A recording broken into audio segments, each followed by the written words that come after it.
Today's man knows who he is, where he stands, and what he aspires to become.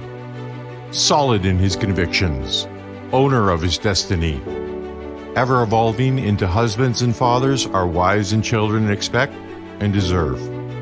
We are the masters of our life and the leaders of our homes and community. Welcome to the movement. Stay strong, my brother. Well, welcome everyone to the Evolving Man podcast. I'm the founder of The Awakened Man and your host, Alan DeMonso. Have you ever experienced a feeling of being burnt out? You know, you're just tired and just can't focus. Well, burnout is a commonplace in many lives today. In juggling work, family, finances, you name it, there can be a lot of pressures put on us today. But luckily for us today, I'm going to interview Bo Peter. He is the founder of Grow.withbo, and he takes people from burnout to a purpose-driven life. But before we get into all that, I want to remind you of our brotherhood, the Band of Brothers. This is our community of strong, resilient men, where each man is dedicated to the growth, not only his growth, but those of his brothers. And this month, I'm happy to say that the band returned. So be sure to check my Instagram page for more details on that.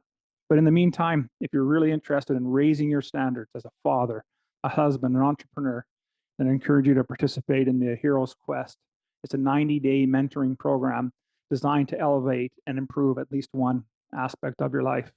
Now you can find all of this at the Awakened Man Training Academy at members, that's plural members.theawakenedman.net. Now with that, let's get on with today's show. So welcome today, Bo. How have you been? Really great to have you on the podcast today. Yeah, thank you very much. I've been great doing lots of things around burnout and life purpose, of course, but so happy to be here. Thanks for having me. Right on. Well, I'm really looking forward to this interview because when I was reading some of your material, it's just you have a wealth of knowledge in there. But I really wanted to start off before we get deep into the meat and potatoes. Is tell us a little bit about your life story and how you came about to talk about burnout. Absolutely. Well, thank you for positioning this as a life story because this started for me at a young age. I made it through middle and high school with a lot of depression, and which is interesting because I think on the outside looking in, you would think that everything was going just fine, right? Like parents were taking care of me, nothing was really going wrong, but still I was really experiencing this.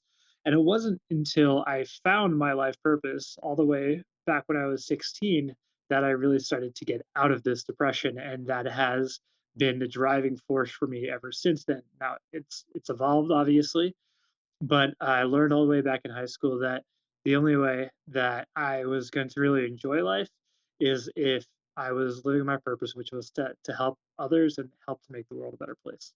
Now I know that sounds really cheesy, but that has manifested in a lot of different ways, and that eventually brought me to coaching. But it also has brought me to a lot of places around the world in my quest to understand what's going on in the world, and eventually, yeah, to coaching. Right on. That's excellent. And it's so interesting that you say it. You know, at 16, I know for my story, I knew at 16 that my original career in life was as a chef. I just loved the idea of cooking and serving people, and that has been my passion for a long time. But as that has evolved, as you explained, that life evolves, but we have that passion and we can find it at an early age. It really helps set us up. So that is so interesting that you mentioned that. Now I know you've written a couple of articles on burnout, Mhm. and you have some really interesting stats in one of your articles. I wonder if you could share with the audience about some of the stats that you found about what burnout is causing in the workplace and in life in general. Well, sure. I mean, when we talk about stats, we can say that somewhere, of course, it ranges a little bit because something like 40% people say that they have experienced some form of extreme burnout related to the work environment at some point in their careers. Um, Now, if you wanted to like mild it down, say, okay, we've experienced some type of burnout, maybe not extreme. A whopping 87% of people in the United States say that they have experienced some sort of burnout. So this is not something that is to be taken lightly. It happens to a lot of people. Now, why that happens is something I'd love to get into you with. But understanding burnout to me is incredibly important because the likelihood is that many of us will experience it. But unfortunately, is that it can be very cyclical in the sense that people escape burnout. How the most easy way is to just get another job, to leave that environment where you're getting burnt out.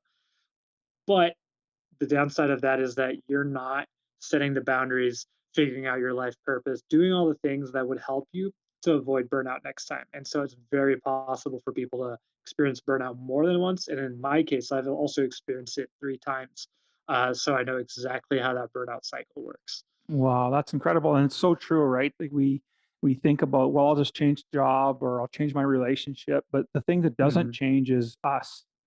Like we're Yeah. that constant factor in there, right? And that is so incredible that when you come to think about that. Now you have, I would guess you have clients that are male, female as well, so you work with everyone.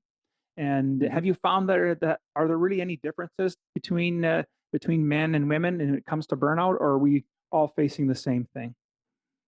The fact that that question has never come to mind before can only say that I think it really can happen the same way to both men and women. Yeah. I imagine that just I'm saying this off the top of my head is that it might manifest in different ways Yeah. because of certain tendencies, but overall, I think burnout can happen just as much to either or whatever gender. Yeah, that totally makes sense to me as well. I was kind of thinking that's the direction you're going to go with it because I think it's true. It affects all of us. All of us have different tolerance levels for different things in our life, right? Now you Mhm. started to talk a little bit about needing to understand what burnout is all about. I was wondering if you can really expand on that a little bit more. What do we need to understand about burnout? Absolutely. Well, I think already alluded a bit to this that burnout most often happens in the workplace, right? The World Health Organization actually defines burnout as a prolonged stress related to occupational situations and environments. So this is very much something that happens in the workplace, right? So I mean, what does burnout feel like? I think at a high level, it's burnout can be described as like a lack of fulfillment at work. But you know, as you and I probably know, a lot of people feel unfulfilled at work. So what else is going on there, right? Right. Um, so often burnout is accompanied with low energy, having distance from our work, and often we're just not feeling so productive anymore. Um, the thing is that the lack of efficiency at a job often doesn't come from a lack of trying, right? So it's not like someone is just being lazy. In my experience, most of the people who have burnout really do care about their jobs, or at least making a living, right? But the motivation to do the job can morph into burnout when certain characteristics become present. Right on. And that makes complete sense to me. And I can think back in different parts of my career how that would come along. And it's just very difficult to stay motivated and do your work at the task that you're getting paid to do. And that's why I think you go Hmm. back to about finding life purpose. And if you're doing something that's in alignment, that's it's less likely that you're going to experience that burnout, I would imagine. And even if we are, I would imagine it's probably less of a factor. Yeah, absolutely. Well, and I'll talk a little bit later about the need for setting boundaries and making Mm, sure that we put just as much into life as into work, and creating that work-life balance. But being really clear on your life purpose is what's going to drive us to motivate us to set those boundaries and actually want to spend more time in a place where we're not going to get the same amount of certainty and significance and maybe even connection that we can get from work, right right? on. So those are all needs that we need to have fulfilled. And the fact of the matter is, a lot of us can find that at work, where we might not be able to find that in our personal lives. And that's where life purpose really comes into it. Um, and another side of it is, of course, is work stress is what we've been talking about in the context of burnout. But why do we get stressed out about our jobs? Money, right? Yeah. Everyone needs money, and to get money, we got to work.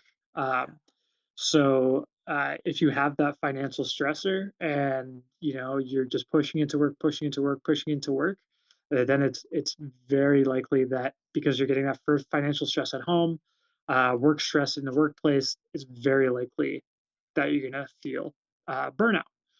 Now, of course, if you want to remove the financial stress, you got to have money, right? It's simple as Yeah. that. That's why financial independence, financial freedom is so important.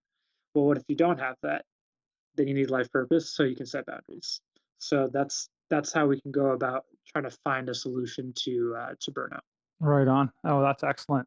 So you're starting to get in talk a little bit about you also referenced something about this crazy 8 pattern that you reference in burnout. And Mm, so I was wondering if you can explain that a little bit and then how what we do to break away from that pattern. yeah, absolutely. So for anyone that's interested, I did write. Alan mentioned the LinkedIn articles. You can definitely find that on here, since I think in this medium it might be a little bit more difficult to describe. But let's get into it. What is a crazy eight? A crazy eight, it's a concept developed by Tony Robbins, and you can think of it as a number eight on its side. It's like an infinity loop, right? And how we can understand this is that we are bouncing back and forth between the two sides of the loop for as long as we need to. And what I mean by that is until we get distracted or we find a more empowering way to get out of it, right? But so, what is the crazy eight? How is it experienced for people? Let's just start with how does one even fall into the pattern? So, basically, we're assuming that someone is already experiencing some form of burnout, right? But what happens at some point, if you stay in this state of burnout for too long, you can adopt a mentality called learned helplessness. This was something that was defined by a researcher called, his name was Martin Seligman, I believe.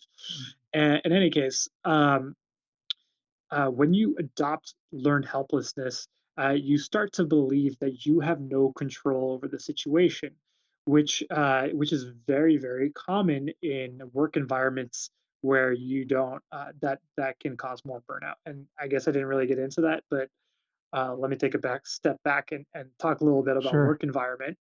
Um, is that work environment, especially if you have a feeling that you don't have control over your workload or your pay, there's unclear expectations about how you are going to grow, both in your skill set or financially speaking. And or there's dysfunctional workplace dynamics. This is a breeding ground for burnout, right? That being said, two people in that same work environment, in the same jobs and the same work responsibilities, can reach burnout or not in totally different phases. So it has just as much to do with the individual as the environment. Does that make sense? Yeah, totally. Right? 'Cause there'll be lots of outside influences as well, right? Like you were mentioning earlier, talking about Hmm. like the family pressures. Maybe there's Yeah, financial pressures, other pressures coming in. So that compounding the issues at work, I could totally see someone getting to a yeah. burnout state way quicker than another individual. Absolutely. And we're only, getting the tip of the iceberg at this point. There's all of the history that we have behind us, how we relate to things, our triggers, our anchors, Yeah. and so much more that gets into our psychology, right? But let's stay in a place where it's a little bit easier to explain. So so back to learn helplessness. When we feel like we don't have control over a situation, we can adopt this mentality. So for example, you might be facing a really big workload, right? A never ending workload. And because you are a motivated, high achieving person, you're dead set on earning the money that you feel like you deserve, but you still got to earn it. You might say, I got to double down on this. I got to do everything I can to bring down this workload so I can balance out my life again.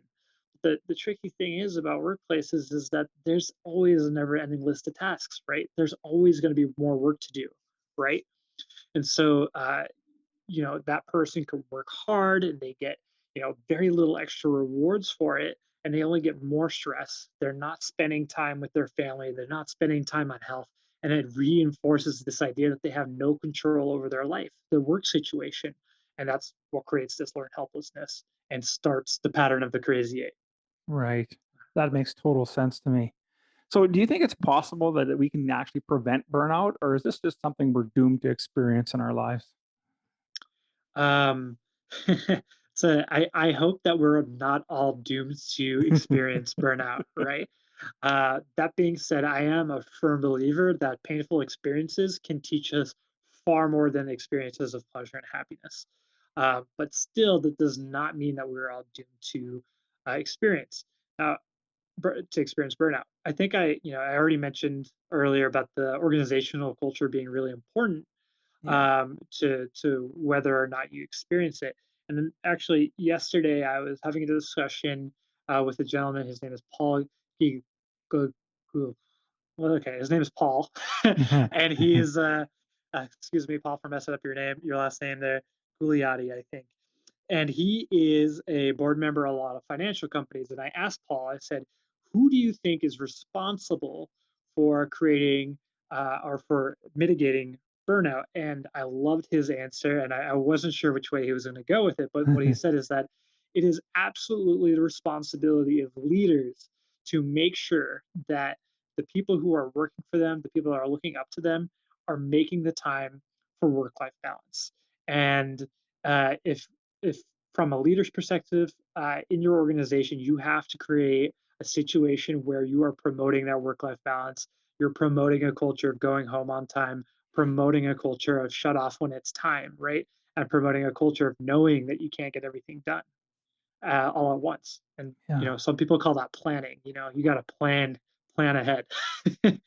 But in any case, the point here is that we are not all doomed to experience burnout, but it has a lot to do with an environment. It has a lot to do with what's going on internally. Now, what our employers can do for us is help mitigate this and help us not all feel burnout. Yeah, exactly. I'm here listening you tell that story, and I'm thinking of some recent articles. My earlier in my career, I spent it in the hospitality industry as a chef working at restaurants and hotels, and I can tell you that because of the pandemic, today it's very challenging. I live in Canada. It's very challenging for restaurant operators to be able to recruit employees because the employees have started to realize that even though it's an entry level position into the workforce, it truly is a labor of love. And because it's hard to have an end Mm, time. And I think that's so important that even as in an environment like that, that how can leaders and employers learn how to treat their people better, to give them opportunities to not get burned out. Because, like I said, my earlier career was nothing to work 16 hours a day, 70, 80 hours a week in the restaurant business. That was just par for the course.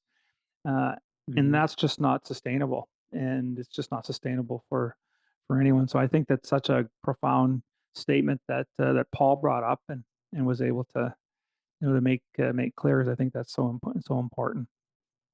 Now you also Absolutely. list and you started to talk a little bit about it, but I really wanted to get into you have a one of your other articles noticed you had these 5 steps that we can you do to help us with burnout. And so I was just wondering if we could spend some time going through each of the steps today. Yeah, absolutely. Well, so the first step, whether you've already adopted learned helplessness or you're experiencing other forms of burnout, is to just recognize that you're feeling overwhelmed. And actually, you don't even need to be burnt out to be this. If you're feeling overwhelmed, try to recognize it, become aware of it, and it's very easy. What you got to do next? Take a break, right? And I think this is good advice for anyone. And if you want to take it a step further, and I do recommend this to people, is schedule breaks into your day. There's a lot of different ways to take a break. It can be a walk outside, it can be meditation, it can be journaling, it can be listening to some music you love, whatever. Everyone has got a different way to recharge and recover. Schedule it into your day. Why do you think I say you should schedule a break into your day, Alan? I would think that if I don't schedule it, then I'm not going to do it. And if Absolutely. if I know that I've put half an hour or 15 minutes or something at a point in my day, then I'm giving myself that ability. But if I don't do it, I know for me, if I don't put it in the calendar, it's not happening. Yeah, yeah, and I'm totally in the same boat with you, man. If I don't do it, then I'm just going to keep scheduling all sorts of other activities. Now, another natural response to like I'll take a break when I need it, right? Um, but what's wrong with that is that if you're taking a break when you need it, it's already too late. You're already tired. You're already exhausted, right?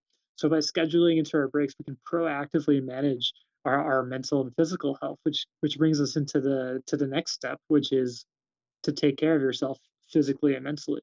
Yeah, for sure. Um, so, I mean, what I teach my clients is that we might think of working and life as a work-life balance, right? So there's the professional side and there's our personal side. Now, the reality of the situation is that within the professional life, you might have like career, you might include wealth or financial well-being, you might include side hustles, right? That's your professional life. If you look over your personal life, there's a lot more areas of life. There's physical and mental, that's just two, right? There's your Yeah. family, and that comes in many different forms. There's your other relationships, there's your hobbies, your passions, I could keep on going on. There's so many more areas of Hmm. life to focus on the personal side, and physical and mental are just one of them. So, and well, excuse me, there are two of them, and you could even turn it into three if you want to say like emotions and managing that type of stuff, right? So you got to take care of this first and foremost. If you don't have the energy to take, if you don't have the energy, you're not going to be able to do your work well, right? That's why so many people who are experiencing burnout are stop being good at their jobs because they don't have the energy anymore, Mm. right? So step two here is, and it ties very much into taking a break.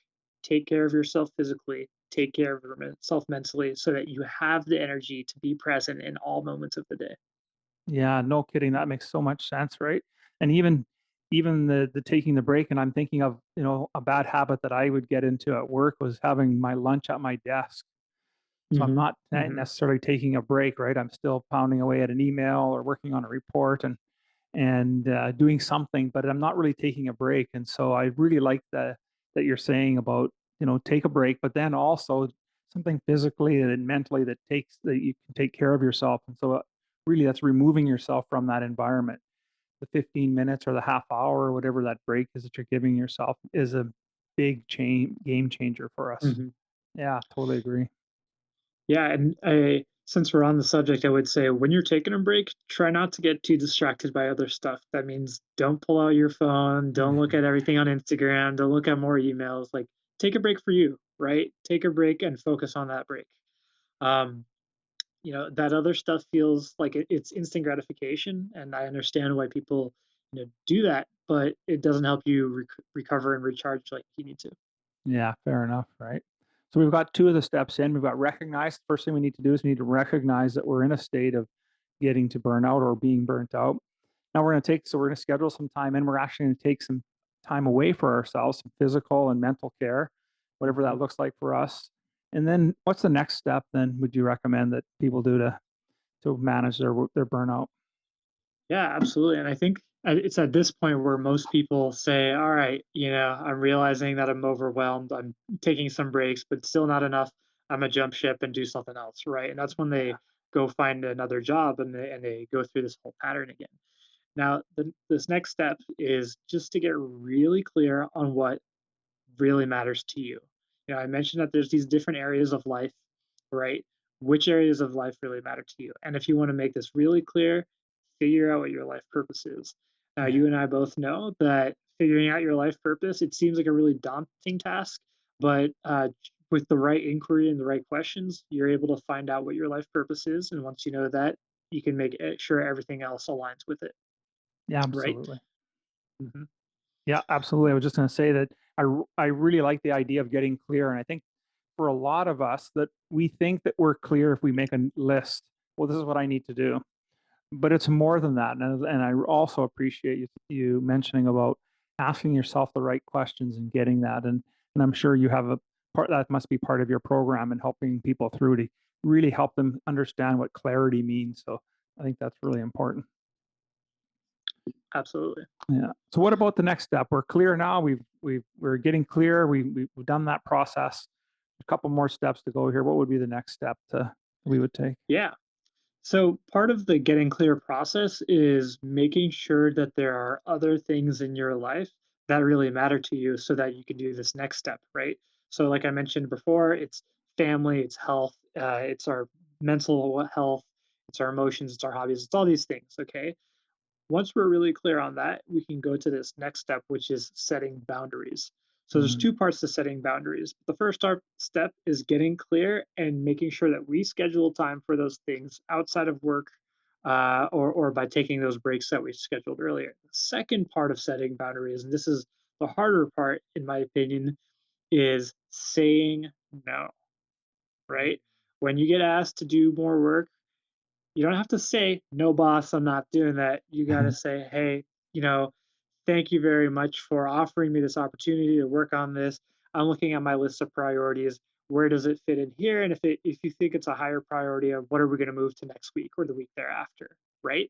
So that's setting a healthy. It's not being frustrated or angry or being negative towards others. It's setting a clear boundary towards what you are capable of doing and how much energy you have for this set of tasks, right? Because you have all this other stuff in life that also needs energy and your attention. So the only way to get to everything is to set boundaries, set priorities, and communicate that stuff. Yeah, that makes so much sense to me as well. I think it's important, and it's a skill that we need to. I think a lot of people need to develop.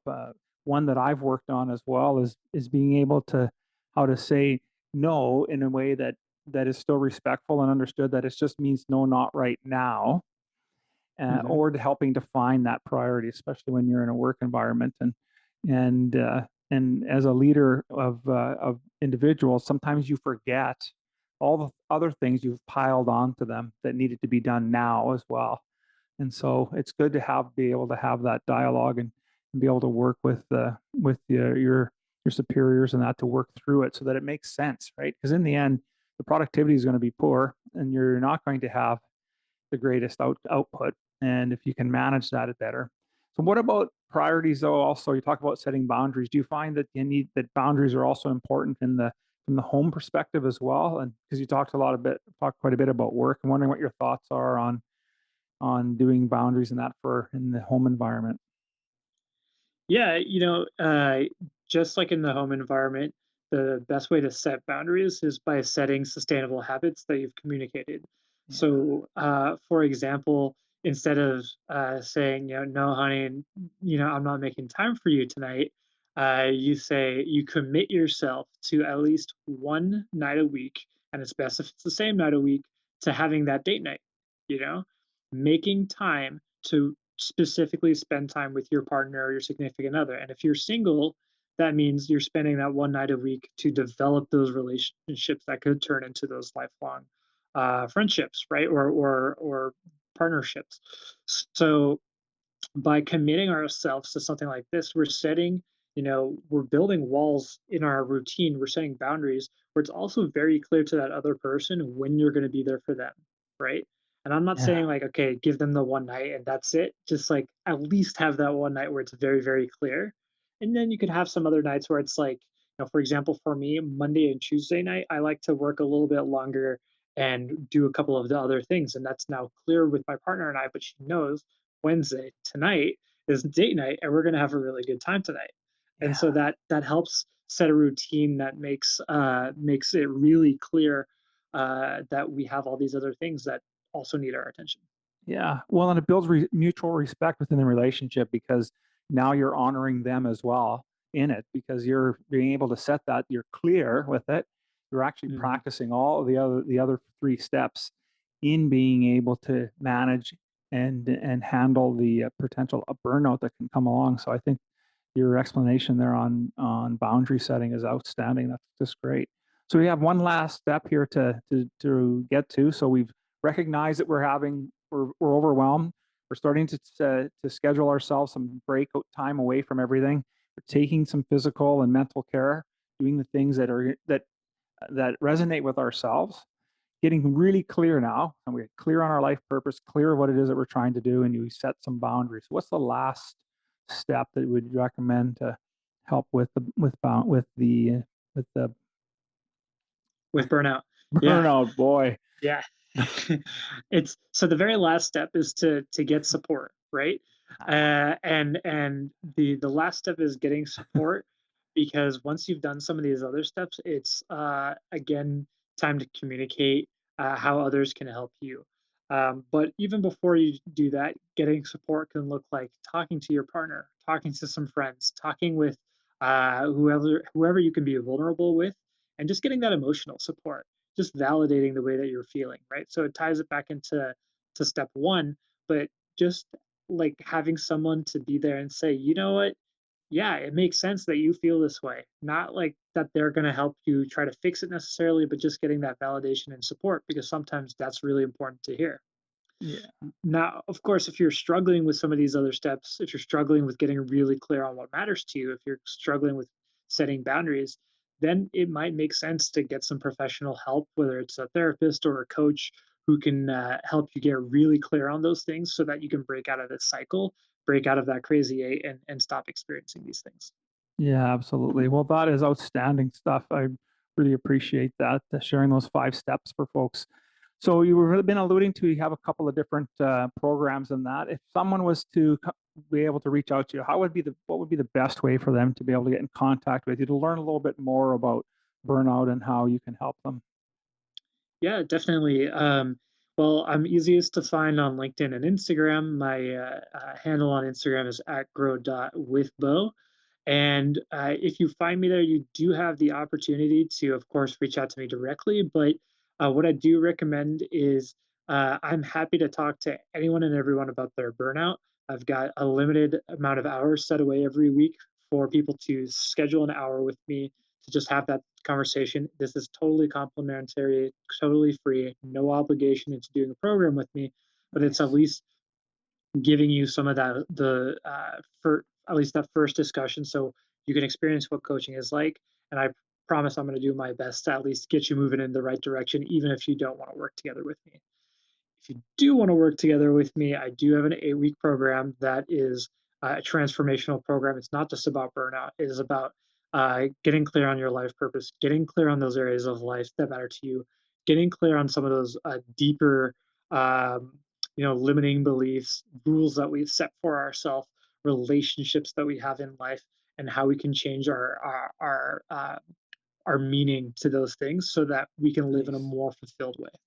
Outstanding. Well, that is fantastic. I really appreciate you spending time with us today, Bo. You have brought a ton of value for the audience, and I'll have all the information on how to reach Bo in the show notes down below. And I really have really enjoyed spending this chat with you today. Thank you so much for being on the podcast. Thanks so much for having me. I really enjoyed this. Right on. What a great podcast I had with Bo earlier on this week. We talked about a lot of things, but the 2 key takeaways that I had from our conversation was the first thing about how, as a young man, that he struggled with depression. And though while he was struggling with it, Bo found that when he had his life purpose, that had helped lead him out of that darkness into living a much more happier and fulfilling life. And it's what really set him up for what he is doing for his work today. And the other thing that he brought up that I thought was really interesting was this crazy 8 pattern that we get ourselves into. Now, in relationship to depression and or burnout, these are the things that happen to us when we get caught into this pattern. And he gave us a 5-step process on how to recognize when we're in this pattern and to break free from it. So I thought those were powerful pieces that we received from Bo. And so what are you going to do next? Well, the next step is to do one of 2 things, or you can do them both. The first is to reach out to Bo and get help with your burnout and finding your life purpose. And the next thing you can do is you can also look at joining me and the men in our brotherhood, the Band of Brothers. This is where we get to work on something that's important and critical for you in your life, and you get to be supported by men who are on their own journey. Now, I can make it easy for you. I'm going to provide a link in the page down below where you can speak one-on-one with me with a discovery call, and we can work through what that looks like for you. And you can join also the Band of Brothers this month as we can relaunch here in late September. Now, not all men are going to be ready and committed to do what they need to do in order to live a life of purpose. But I'm telling you that if you're willing to make this small commitment, it's actually a huge commitment in joining us in the brotherhood or doing some work with Bo, your life is going to change most profoundly. And so where can you find all this information? Well, I suggest you go to the Awakened Man Training Academy at members, that's plural, members.theawakenedman.net. Thank you so much for joining me today, gentlemen. Aho, and live with passion. Thank you for listening to the Evolving Man podcast. Are you ready to own your destiny? To become more the man you are destined to be? Join the brotherhood that is The Awakened Man at theawakenedman.net and start forging a new destiny today.